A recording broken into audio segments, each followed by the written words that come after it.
Heading डाल लीजिए price consumption expenditure, मूल्य, खपत और खर्चा।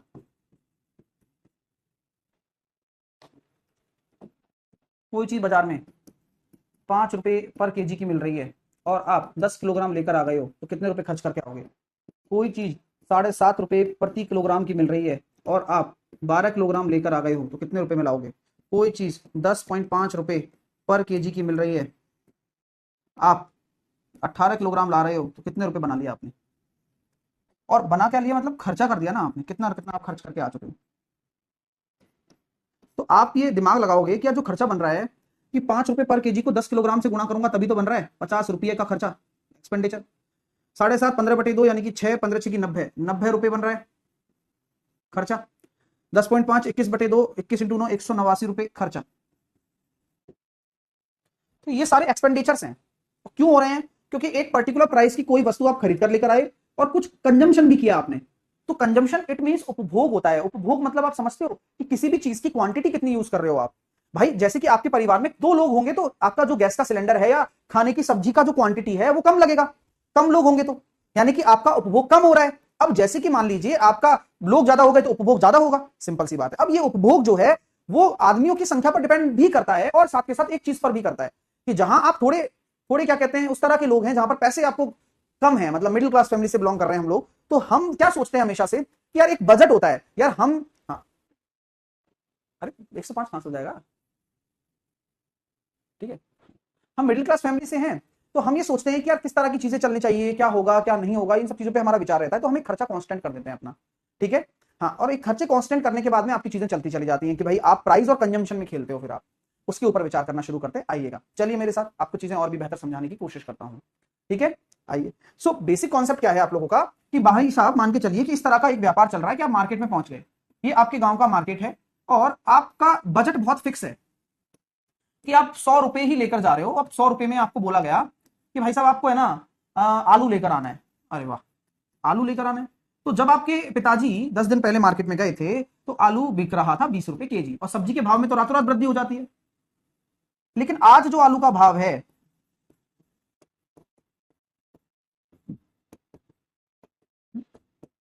25 रुपए पर केजी हो गया। अब हो गया, अब ना तो आप इसमें कुछ कर सकते हैं ना ही पिताजी कुछ कर सकते हैं, ठीक है। हाँ भाई, तो आलू जब 20 रुपए केजी है, आलू जब आज 25 रुपए केजी है, तो आप मुझे बताओ जब आप 100 रुपए लेकर पिताजी गए थे तो कितने किलोग्राम लाए होंगे? तो मैं ये कहता हूं अगर ये मूल्य है मेरा तो मैं अपनी खपत को कैसे निकालूंगा भाई, मैं अपना उपभोग कैसे निकालूंगा, मैं अपना कंजम्पशन कैसे निकालूंगा। कंजम्पशन कितना कंजम्पशन कर रहा हूं, तो 100 रुपए का जब खर्चा हो रहा था और 20 रुपए के भाव में आप चीज ला रहे थे तो आपका जो कंजम्पशन हो रहा था वो 5 किलोग्राम हो रहा था, ठीक है भाई। और उपभोग यहां कितना हो रहा है भाई, यहां कितना लेकर आ पाओगे आप?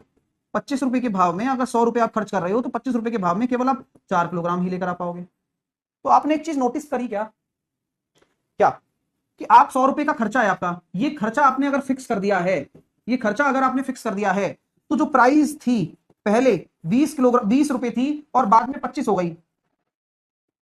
तो प्राइस का अनुपात कितना है? 5 चौके 20 और 5 25, प्राइस का अनुपात। तो खपत का अनुपात कितना आया, यानी कि कंजम्पशन का अनुपात कितना आया? तो सर पहले 5 और फिर 4। तो ये बात आपकी बिल्कुल सत्य हो चुकी है यहां पर। क्या ये बात सर 100 कहां से आया? अरे वाह अरशद वाह, नहीं सीख पाएगा भाई। आज तू लिख के रख ले, तू 2 दिन बाद भाग जाएगा क्लास से। आज तो तू आ गया बट तू 2 दिन के बाद नहीं आ पाएगा क्लास में। क्यों? क्योंकि बुद्धि ही नहीं है यहां पर। और अगर कुछ ऐसा तेरे इंटरेस्ट वाला काम हो और तेरी आंखों से यूं निकाल दूं ना तो तुझे याद हो जाएगा 2 मिनट में, यार हाँ यार ये निकाला था सर आपने। और यहां 100 इतना बड़ा लिख रहा है, 6 बार डिस्कशन कर रहे हैं, डिवाइड कर रहे हैं, काय को पता है तेरे को? पता ही नहीं है भाई को। तो इसलिए बुद्धि आपकी नहीं चल पाती है और इसी वजह से आप सिलेक्शन के करीब नहीं पहुंच पाते हैं और ना ले पाते हैं। चलिए कोई बात नहीं डियर, ऐसी तो बच्चे छटेंगे यहां से। चलिए, तो यहां पर हम ये कह सकते हैं, आपने नोटिस किया होगा, हाँ हंसी हंसी में बहुत अच्छी बात है ना। अभी आप दिमाग यहां लगाइए प्लीज कि भाई अगर आपकी प्राइस जो है वो आपने इंक्रीज की है, जिस रेशो में प्राइस का रेशो बढ़ रहा था उसी रेशो में कंजम्पशन आपका कम हुआ है। ये बात मैं समझाना चाह रहा हूं। तो क्या मैं ये कह सकता हूं आप लोगों से कि प्राइस इनटू कंजम्पशन बराबर एक्सपेंडिचर हो जाएगा? बोलिए हाँ या ना, बोलिए। पहला पॉइंट तो ये लिख सकते हैं। तो प्राइस मूल्य होता है, हिंदी में अगर मैं बात करूं, कंजम्पशन आपकी खपत या उपभोग होता है, और ये आपका खर्चा होता है। अगर खर्चा कांस्टेंट है तो we can directly proportional 1 upon consumption, या यू कह सकता हूं consumption is inversely proportional to the price. इसका साफ साफ मतलब है ये तभी है जब एक्सपेंडिचर या खर्चा इज कांस्टेंट। हाँ, अब हमेशा खर्चा कांस्टेंट हो ऐसा जरूरी नहीं है, हमेशा खर्चा कांस्टेंट हो ऐसा जरूरी नहीं है। अभी खर्चा कांस्टेंट है तो ऐसा है। तो अब यहां से भी आप देख सकते हैं कि आप प्राइस को बढ़ा दो, आप खपत कम हो जाएगी अपने आप, क्योंकि खर्चा बराबर है। प्राइस को कम कर दो, आप ज्यादा सामान लेकर आ जाओगे, क्योंकि खर्चा बराबर है। लॉजिकल बात है भाई साहब, बात क्लियर हुई? और ये क्या ये सक्सेसिव बताएगा? अब आपको मैं सेंस डेवलप करता हूं आपका, चलो आज, कि अब यहां क्या सक्सेसिव केस लग सकता है? अगर मैं प्राइस को भी छेड़ूं, कंजम्पशन को भी छेड़ूं, तो क्या मैं एक्सपेंडिचर निकाल सकता हूं कलेक्टिवली?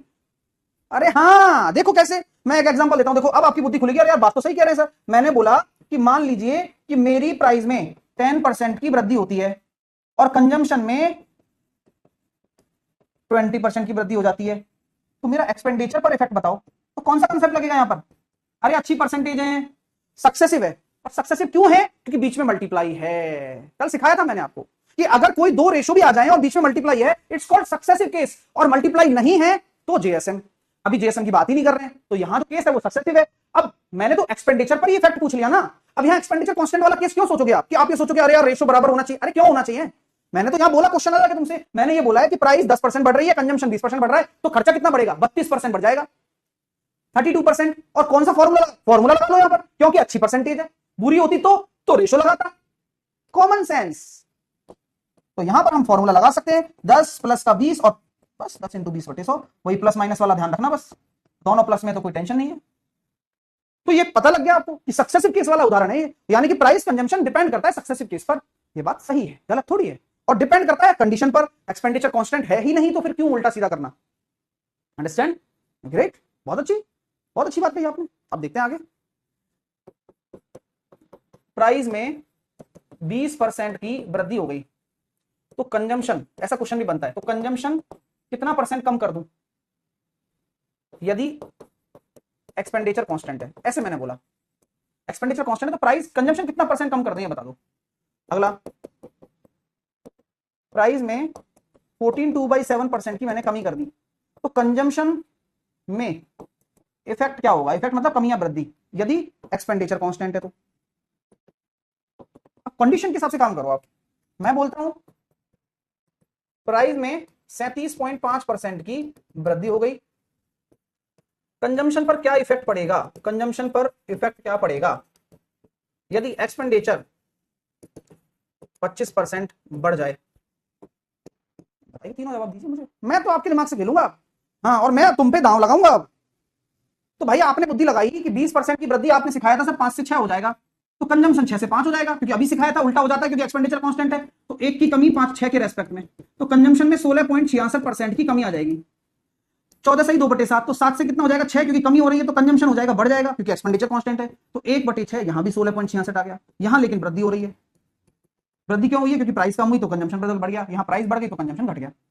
वहां क्या हो रहा है?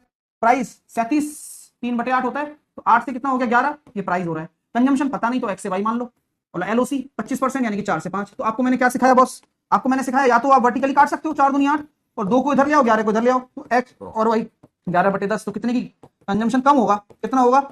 9 सही 1/11, 9.09। मजे आ गए? अब हौले हौले सोचो, मैंने तो खींचा है।